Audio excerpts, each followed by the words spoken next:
सबको जोहार। मेरा नाम है यूजीन सोरेंग और आप सभी को आदिवासी दृश्यम में स्वागत है। जल, जंगल, जमीन हमारा पहचान है और जब जब हमारी जल, जंगल, जमीन छीनने की कोशिश की गई है तब हम आदिवासी एकत्र होकर विद्रोह किए हैं, आवाज उठाए और आंदोलन किए हैं। कुछ इसी तरह 30 जून 1855 में संताल समुदाय एकत्र होकर ब्रिटिश ईस्ट इंडिया कंपनी के खिलाफ आवाज उठाई थी।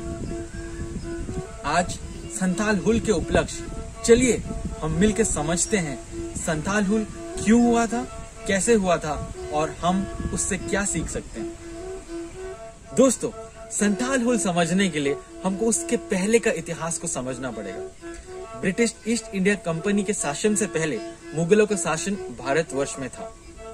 मुगल एक बड़े प्रदेश में शासन किया करते थे और इस प्रदेश को शासन करने के लिए उन्होंने अलग अलग तरकीबें निकाली थी। उनमें से दो मुख्य तरकीबें यह थी, एक थे निजामत और दूसरी थी दीवानी। निजामत मोस्टली एडमिनिस्ट्रेटिव चीजों को फोकस किया करती थी और दीवानी ज्यादातर किस तरह से रेवेन्यू जनरेट किया जाए वो देखती थी।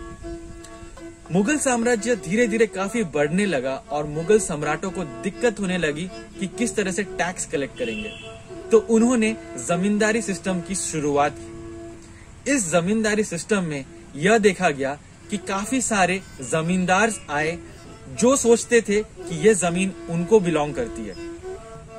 1764 battle of Buxar, Mughal empire और उनके एलाई जब ब्रिटिश ईस्ट इंडिया कंपनी से हार जाती है तब दो मुख्य चीजों का चीज हम देखते हैं। पहला, जो निजामत जो रहता है वो ईस्ट इंडिया कंपनी कहती है कि नहीं, निजामत आप संभालिए, जितना भी एडमिनिस्ट्रेटिव चीजें हैं वो मुगल साम्राज्य और उनके एलाई देखेंगे, लेकिन जो रेवेन्यू का पार्ट है, जो टैक्स कलेक्ट का पार्ट है, जिसे दीवानी कहा जाता है, दीवानी rights British East India Company के पास रहेगी। दोस्तों, ये एक बहुत ही मुख्य बदलाव आया।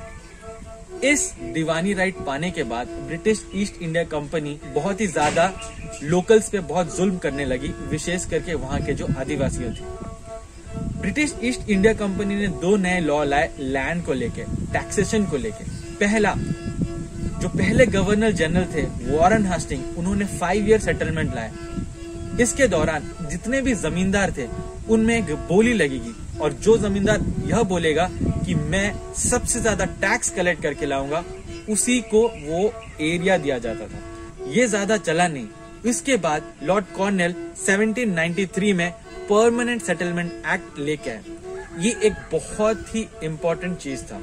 परमानेंट सेटलमेंट एक्ट के द्वारा जमींदार ही उस जमीन का मालिक होंगे और वो जैसे चाहे वहां से कर अदाय कर सकते हैं, वहां से टैक्स कलेक्ट कर सकते हैं। परमानेंट सेटलमेंट एक्ट के द्वारा जमींदारों को काफी पावर दिया गया था। ये काफी हेरिडिटरी था, जमींदार का बेटा ही जमींदार होगा और उनसे यह हक नहीं छीनी जाएगी।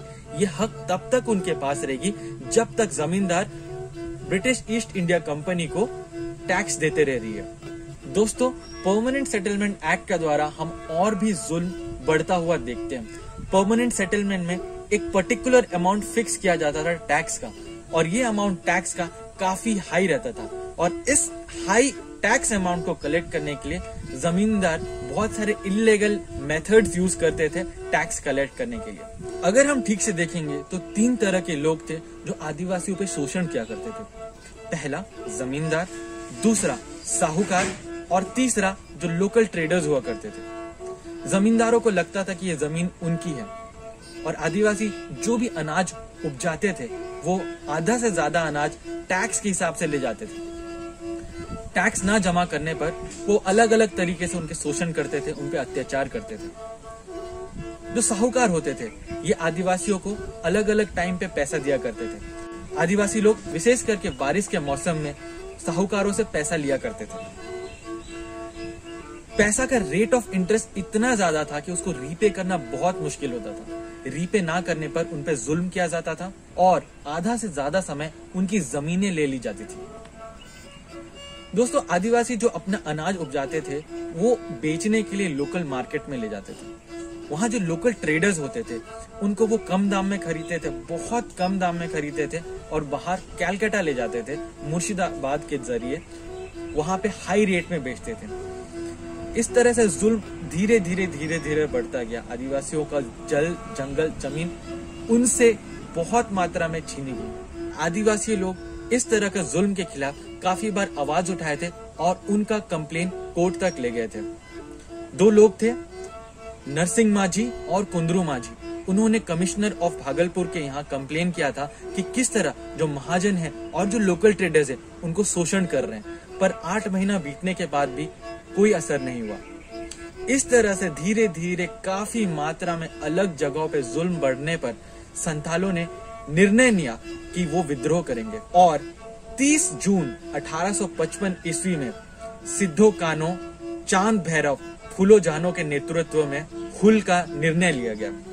यह हुल काफी मात्रा में फैल गया और वो काफी जगह अलग अलग जगह जाके विद्रोह करने लगे और एक एक करके सारे जो उनके एक्सप्लॉइटर्स थे उनको जाके मारने लगे। यह खबर ब्रिटिश ईस्ट इंडिया कंपनी तक पहुंच गई और उन्होंने भी काफी मात्रा में सेना भेजा। जब लड़ाई हुई थी 60,000 से 80,000 आदिवासी लोग एकत्र हुए थे और हुल में शामिल हुए थे। ये उस समय का बहुत बड़ा एक आंदोलन था ब्रिटिश ईस्ट इंडिया कंपनी के खिलाफ। आदिवासियों को पता था कि ब्रिटिश ईस्ट इंडिया कंपनी के पास जिस तरह से हथियार थे उस तरह से हथियार उनके पास नहीं है, पर फिर भी उन्होंने अपनी जो आइडेंटिटी की लड़ाई, जल, जंगल, जमीन की लड़ाई के लिए सब एकत्र हुए और लड़ाई की। इसी के यादगारी में हर साल 30 जून हम संताल हुल दिवस के हिसाब से मनाते हैं।